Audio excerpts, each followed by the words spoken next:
When you take a substance, that's the amount of work that you do, right? You lift your hand to your face and turn it.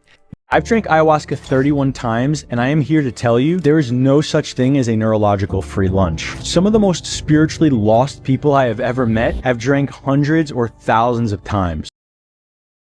Drinking ayahuasca, a quick release instead of doing the real work. That's at least how some people think about their past with ayahuasca. In this video, you will find real-life examples of past patients, of my partner, of myself, on how to not fall into that trap and how to make sure that ayahuasca is this powerful experience for you instead of just another fancy way to distract yourself. To be honest, it's a very nuanced topic, and I believe I'm somewhat qualified to answer this question. I've been having hundreds of experiences with ayahuasca myself. At our center here, we host about 300 people a year. And also throughout the years, I have accompanied many patients and also friends in Colombian circles who have seen their process with the medicine. To be honest, I have somewhat of a problem with the viewpoint of Joshua because I don't really believe people who make these statements really understand how ayahuasca is working. I can think about a person, I met him many years ago and he was doing maybe between 20 to 40 ceremonies a year, every other weekend, and he talked about that time period that he was super lost, just trying to figure out himself, trying to find himself, and it was just like in that constant loop of just trying to go to the next ceremony until the point that he got overwhelmed and said like, hey, ayahuasca is not the answer. And right now he's a healer, energy worker, coach, and I don't know about you, but I think there might be a correlation of him drinking ayahuasca and changing his career path from a corporate job to his new calling. And I think sometimes people don't understand that time period of being lost, of working with the ayahuasca was a pre-element to getting where they are right now.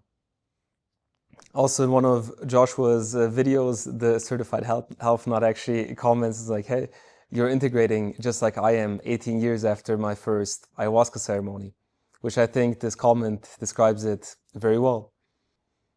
I want to talk a little bit about the experiences I've had with the Colombian groups that I'm drinking. And then there's this guy who I met in the very beginning of my journey. We're not particularly close. We greet each other. And over time, he shared how he's battling depression. And for me, it was actually very surprising because I was thinking, how can you be battling depression if you drink that much ayahuasca? In a way, I was even a bit judgmental and thinking like, what's wrong with you? Or something is not adding up.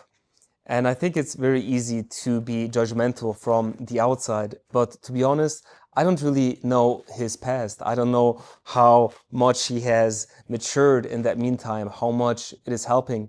And sometimes it can be really taking that time as well to like take off those layers.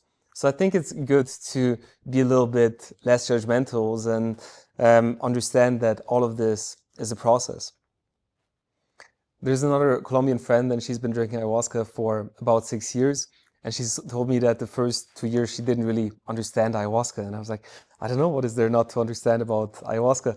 And she said like, well, I was just not really feeding my mind. I was just in my day-to-day. And since I started to read more books, listen to podcasts, I've been giving my mind, my spirit more things to nurture. And therefore the comprehensions in the ceremonies have been that much deeper as well.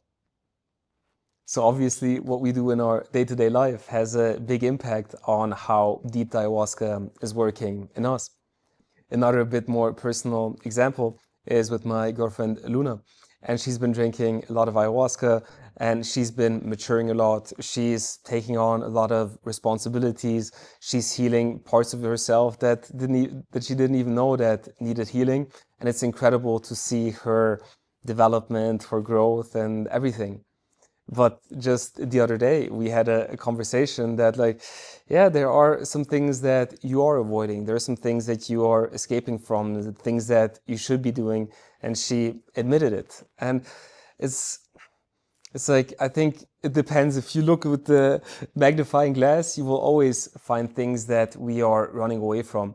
I mean, for myself, I'm human too, and I also scroll Instagram, and I'm not sitting with all of my feelings. I'm distracting myself with work and so many things. But looking at the big picture, if I look at the development that Luna had, my own one as well, I can see, obviously, we're all not perfect, but the level of growth is really, and healing is incredible that we've all experienced in that time period.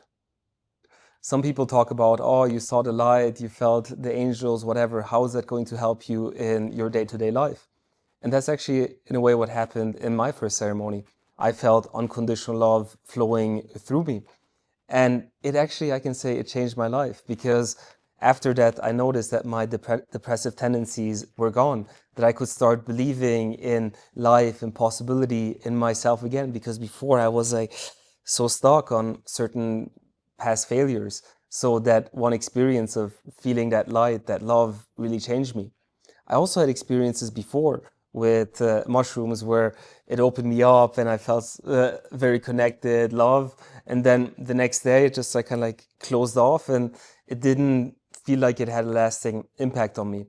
But it's not even just like the comparison between mushrooms or ayahuasca, but when I was taking those mushrooms, in a way, my spirit wasn't ready for that experience. I wasn't that much looking for change. I was still too happy with where I was at for really allowing that maturity to come to me.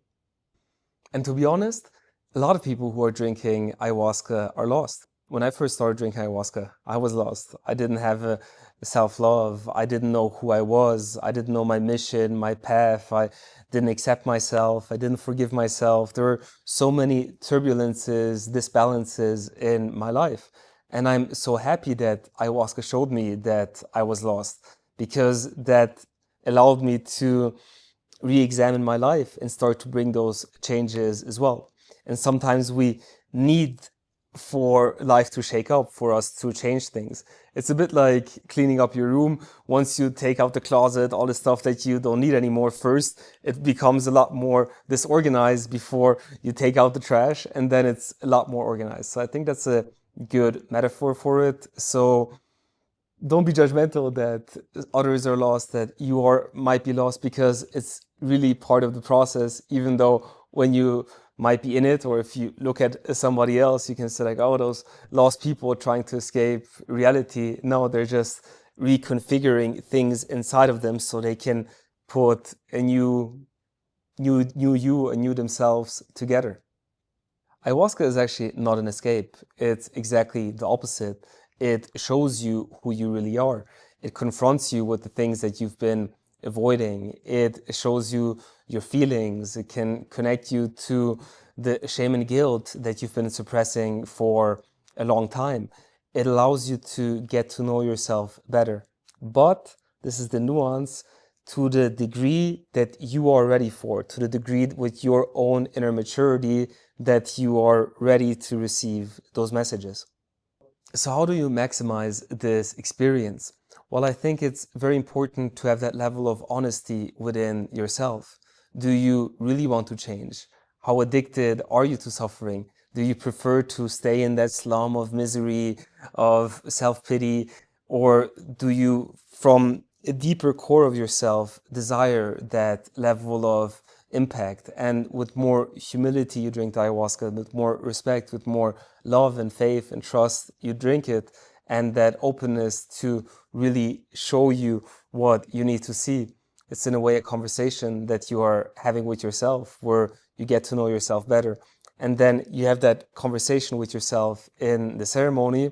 And then after the ceremony, well, it's about how you bring those teachings, those understanding, those comprehensions into your day-to-day life. Because those comprehensions, they're up there in the air, they're like floating around. And then in your day-to-day, having those difficult conversations, by forgiving yourself, others, by accepting yourself, by doing the things that you really know that you should be doing, then change will start to happen. Ayahuasca liberates that energy. Ayahuasca purges those things that no longer serve you. And now it's really up to you to take that new energy and put that focus into the life that you want to create. Also, we all hate to hear it, but it will most likely take longer than you expect. That's just how life is. I know we Westerners, we are impatient, but healing in a way and change don't happen from one day to the next.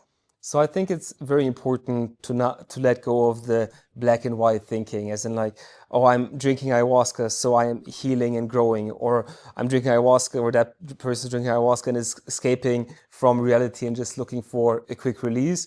But understand that it is a process, that we are all doing the best that we can, and ayahuasca can be a powerful tool for that. If this video has been helpful for you, please share in the comments if you feel like ayahuasca has been an escape for you, or if it's been really that transformational, that catalytic experience for your life, that little piece of the puzzle that you've been missing. I'm really excited to hear your story. Like this video, share it with your friends, and I'll see you in the next video.